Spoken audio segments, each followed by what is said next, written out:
Hey everyone, so in this video we're moving into the next section, section 3, which is about developing your page. We've learned a bit about basically making a web page, doing some debugging, some HTML, JavaScript, CSS, and then getting that up online, at least in some basic overview of that.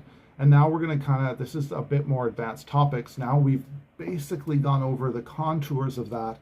Now, how do we actually make it better? How do we develop it further? How do we figure out the bugs? How do we make more advanced functionality? And the first thing I want to go over is some of the tools that are going to help us out a lot. What tools does a developer have in their toolkit that make this possible to do? Because none of us really understand everything about all these languages. They're way too complicated and there's way too much exceptions and rules to figure it out. Well, number one is Google. This one we're looking at right here. Google, it's a joke amongst programmers that the most important skill we have is knowing how to Google things. So what do I mean when I say that? Well, I mean knowing some of the right terminology to search when you're looking for how to solve a problem will get you really, really far with Google. So if I'm trying to figure out how to generate a random number, this is the way to do it. I might search JavaScript generate random number help. No, I don't even need to put help. Generate random number. And I'm going to get some good results. There's some documentation type stuff, and there are some actual like question answer sites out there that are very important. One of the most important, which we all visit almost every single day, is Stack Overflow. Stack Overflow is where we live and where we get a lot of answers as programmers. So here, if I want to generate whole numbers in JavaScript, I can go here and see that there's actually this question's been asked in some specific way. There's upvotes and there's a few answers, and these answers include code and people explain the answer, and in this case, really, really complicated way, but there's a bunch of stuff here. Stack Overflow, answers in Stack Overflow are going to help you a lot, and sometimes you got to dig through. Then there's also places like GitHub, which is like a place that a lot of code lives. People put up copies of their code there for storage, and we're going to talk more about GitHub in a future episode because it's fairly important, but we don't need to dig too much into it just yet, but know that it's a place where you'll go look at code. You can of course look at YouTube. There's lots of great tutorials out there. You are watching a video about this, so it doesn't hurt sometimes. I prefer to look at Stack Overflow because videos you have to deal with all of this annoying person talking and filling up a bunch of space when I just want to get to the frickin' answer and what's the code. And also I can't copy paste from a video. So, I prefer something like Stack Overflow if I can find it. But you're going to be diving into a lot of things. So let's try an example here. So I have a couple examples. Getting a random element from an array. So we looked at arrays before. We had that square bracket with all the numbers in it, the list. And how do we get a random element from an array? Well, I could go JavaScript. We generally want to say JavaScript because if I just say random number from array, it could be any language. So random element from array. Okay, so knowing our terms is very valuable.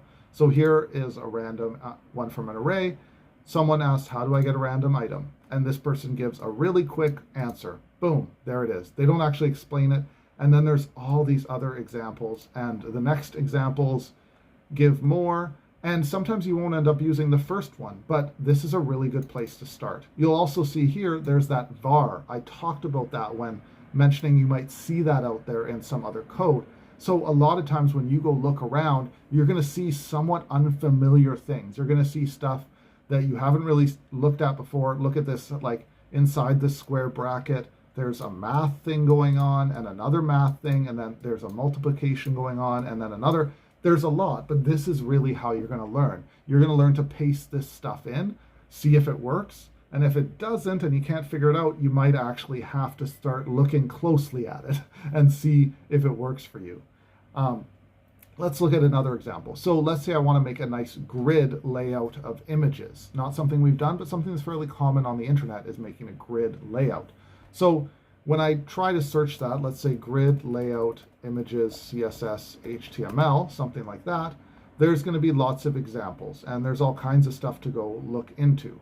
Now you can see I've even clicked on some, I've gone into some, but in our case, I do have just something, I dug around in this before and found this thing on CodePen, which is like our code sandbox we were using. And this time we see, okay, he's got HTML and he's got some CSS. So we can use some of this example. Here's a grid.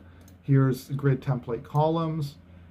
A bunch of stuff I don't even really know that well, but hey, he's got an example. I can just take this, put it into my own HTML and stuff, and hopefully it will work, and then I can start modifying it. It's really helpful. So you can find whole systems that are designed to help you too. Something we'll be going over very soon will be something called Bootstrap, which has a whole grid system. And we'll be going into this much more soon, but you can see there's grid, and they provide some HTML. And sometimes for things like this, you'll discover that there's whole systems that are meant to help you out. Whole things that we call libraries, which we're going to get into. Another example, just to keep going on here, is let's say I want to put the current time onto the screen. So like output current time JavaScript, right? It's all about learning what to exactly write down. So here's one example that says get the current date and time. Okay, we have one that gives us something about current date and time. If I look, it was actually asked many years ago, and it was recently edited, and some of these answers can be a little outdated. So, you know, sometimes for certain things, they get outdated. So there's easier ones out there. It's one of the issues with having a site like Stack Overflow, where it's weighted over time, because the more upvotes mean the higher it is, but that means less modern answers aren't always on top. But if you scroll down, lots of times you'll find newer answers that are a little more updated. In this case, actually a better answer is something like we see here. I just know that because I've run into this problem before. But actually the question is better phrased as how do I format a date? Because we might get a date and then have to format it properly. And this thing explains all these different ways to do that. So I don't want to dig into this and actually get confusing about like what do you actually do with dates in JavaScript. That's a whole field of landmines, let me tell you that. But be aware that sites like Stack Overflow and sites like Google are going to help you hugely. They should be the first thing you go to. You shouldn't be trying to figure this all out yourself.